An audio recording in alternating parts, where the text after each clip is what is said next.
Before we get going into today's Alabama football report, help us get to 10,000 subscribers. We're getting closer. The more subs we get, the more videos we get to do. Hit that sub button right now.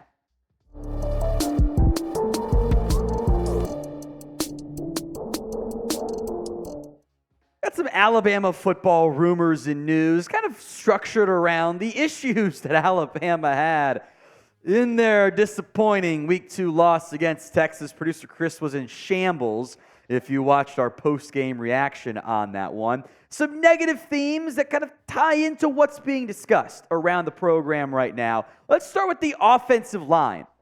That just wasn't good enough, and I feel like the phrase wasn't good enough is going to be mentioned a lot on today's show, so I apologize in advance if I continue to duplicate that. The O-line did not play well enough. Nobody played well enough. I thought J.C. Latham played pretty well. I know the run blocking grade wasn't that high, and Bama didn't run the football that well. There were some really high-end reps that I saw from Latham that make me feel good about what he's going to be long-term. Darian Dalcourt got beat too much in pass protection. You can't be giving up 4 pressures against Texas. I don't think that Texas front is elite. I think you will face more challenging fronts later on this season. Tyler Booker, 2 pressures. Okay, that's fine. And the run blocking grade wasn't that great. He's supposed to be a mauler, right? I did not see enough mauling. This offensive line at the beginning of the year, talked about how they wanted to get back to bully ball. I'm paraphrasing there. They had a chance to do it first 2 weeks. I haven't seen it yet. They got to get that figured out. Caden Proctor looked like a true freshman. Now, I think it's Anthony Cook was the pass rusher for Texas that, frankly, just cooked him in very disappointing fashion for Alabama and good fashion, I guess, for Texas. He has to be better to the point that, maybe you just could have benched Caden Proctor and maybe you would have had more success from that perspective. He was, frankly, a disaster. Can't have it again. Anthony Hill, not Anthony Cook. Cook was the old Texas DB. Proctor has to be better. I still have high hopes for him. He got beat twice by Hill and allowed 2 sacks. Horrible results. Seth McLaughlin was terrible. Now, there weren't so many pressures as it was getting pushed back into the pocket, but you ask any quarterback, what's the thing they hate most is pressure in their face. They can't step in. They have to come off their spot. It makes their life very, very, very challenging. McLaughlin has to be better for an experienced player.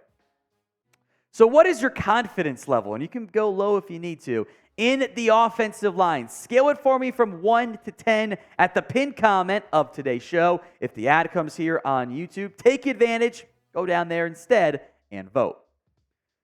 Let's talk about the running game here. We had spent how many videos, Chris? All of them? Leading up to the season of they're going to run the football. It's going to be a ground and pound offense. Started off pretty good. 36 yards on the ground for Jace McClellan on the first 2 opening drives. That's pretty solid. He finished with 45 on 12 carries. Those of you who can't do the math very well, that's a terrible number. That's down the stretch. He had nothing going. 12 carries, 45 yards in total. Under 4 yards per carry, and he had 36 on his first 2 drives. So after that, he had 9. Jalen Milroe had 15 carries, but remember, in college, rushing numbers are included in your sacks, which I hate. I wish they would go away from that metric there, but there were 5 sacks in this game. That's not acceptable. There was a long of 20 mixed in there. Roydell Williams, 6 carries, 12 yards. Ooh. Jam Miller, 2 carries, 6 yards. Where is Justice Haynes? Why did Nick Saban himself spend so much time hyping up the true freshman? Every single Bama insider, reporter, guys that we all know and trust were Justice Haynes. Can't get a carry against Texas? Really? You're going to give Jam Miller 2 carries instead? What are we doing? Frankly, I'm over Roydell and Jam. I'm not trying to be mean to these guys, but they didn't do that well in pass protection, and they haven't been effective running the football. Let's get Justice Haynes going. Let's get, as we'll get into more in depth, by the way, let's let Jalen Milroe do the thing he does best, use his legs. I don't really get it. So grade the running backs through 2 games, A, B, C, D, or F. Sound off for me in the comments section. All right, negative theme number 3, and yeah, it's time to have some Jalen Milroe conversation, obviously, here. A, I do think the play calling has failed Jalen Milroe to a certain extent, but also let him run the damn football, right? Like, that's what Jalen Milroe is great about. And if our concern is, well, we don't want to change the entire structure of the offense to maximize Jalen Milroe's strengths and let him run the football, then why is he starting? If we don't want to adjust the offense to maximize Milroe's strengths, which A, I believe is a coaching staff failure, and we want to run the Alabama-style offense that we want to run, even though Milroe doesn't fit that, why is he out there? Why isn't it Buckner? Why isn't it Simpson? You can't have it both ways. You can't have your best quarterback option, but not have the offensive style be the best option for him. You have to have a marriage of those two. And right now, there's not a blend. So we'll go more in depth on this here. But should Tyler Buckner have gotten a shot against Texas? You would have put him in there, right, Producer Chris? Because probably not going to play him much this week, outside of maybe some later reps, right? You got an easy matchup against South Florida. Should have gotten a shot, I should say. Y for yes, N for no. Not done ranting here. Where are the RPOs and read options? At least the read option side. If you don't want to do a bunch of RPOs, you don't trust Milroe's middle of field accuracy, okay.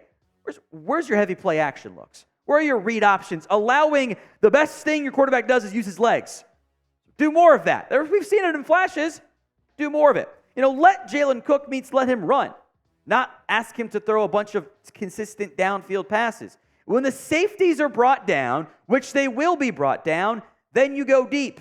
It doesn't have to be an overly complicated offense. It can be hammer the football, run the football, get single high coverage, take a shot downfield. It can very much be a gimmicky style offense to a certain extent of we're going to run the football, we're going to use, run options, we're going to use read options, RPOs, pros, whatever we want to call them, and then take shots downfield. Milroe's been great at that, actually. His deep ball passing is among the best in all of college football. His PFF grade in it, 95.3, is number 1 in the SEC. At this rate, which probably won't be sustainable, he'd have 42 completions on 20-plus yard passes. That's double what Bryce Young had last year. Now, I think the pass blocking on the O-line's been a little bit better. It's a change in play caller as opposed to Bill O'Brien, who Young did not have time last year. Even though Proctor got cooked, I think the O-line was maybe a little bit more consistent, at least in week 1. But you have to utilize your quarterback's strengths and mitigate his weaknesses. I don't think Tommy Rees has done that so far. Today's show is made possible by BetUS. Head over to chatsports.com/TideBet and use promo code TIDE125 for a 125% deposit bonus. As bad as week 1 was, Bama's a massive favorite. I don't know if they will stay on books as a bettable spread, by the way. It's 32. That's about as tight of a line as you'll see. Normally when you get above 4 touchdowns, they're pulling it off. You're going to do moneyline bets. So go take it right now. Chatsports.com/bet, promo code TIDE125. More thoughts here. The defensive play simply has got to be better. And the passing offense, or defense, I should say in particular, was a disappointment. Kool-Aid McKinstry allowed 47 yards in coverage, a touchdown there. It's not great. I expect more. Texas hit too many big plays downfield. Trey Amos wasn't that great, allowed some yards there. Caleb Downs, again. Maybe it's him.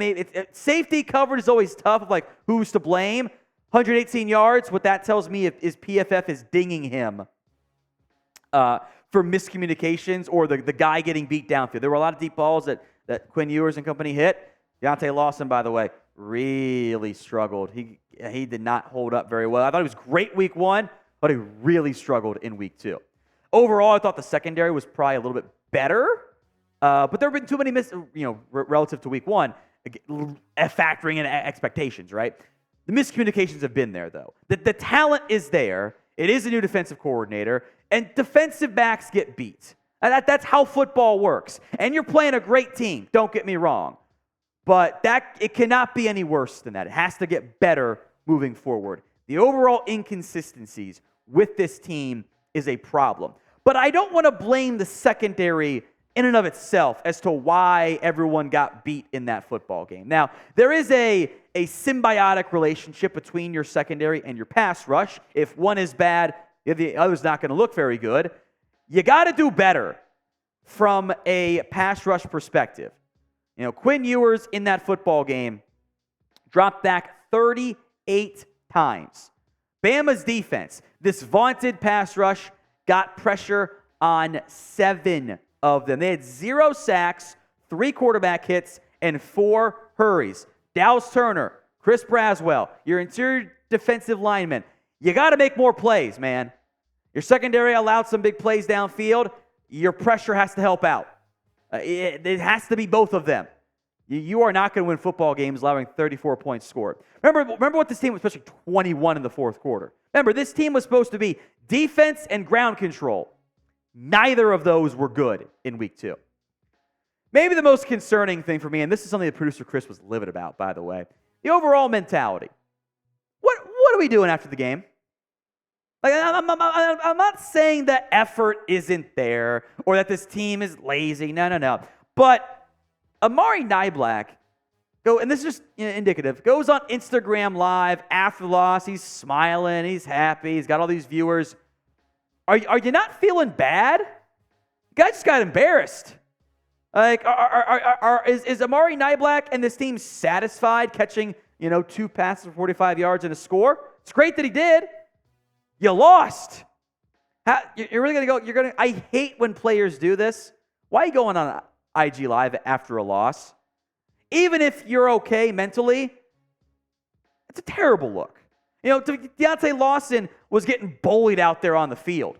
He just getting pushed back. Teams used to be scared of Alabama. Oh, man, we got to play Bama this week. That ain't there anymore. That Texas team went into your stadium and kicked your ass. And your response is Instagram Live. Really? That's embarrassing. I'm willing to bet Nick Saban lit into Niblack for that one. Saban began his career 24-0 against his assistants. Since then, he's only gone 4-3. Now, some of those assistants are pretty damn good coaches. I think there may be some truth to the, Jimbo Fisher broke the 4-minute mile, the mental hurdle, and now everyone can do it. This is not the Bama team I expected. I wasn't overly confident in a win. I did not see a 10-point loss. Season's not over. You win out, you're still in the college football playoff. So will that happen? 1 for yes, 0 for no. Sound off for me in the comments section right now.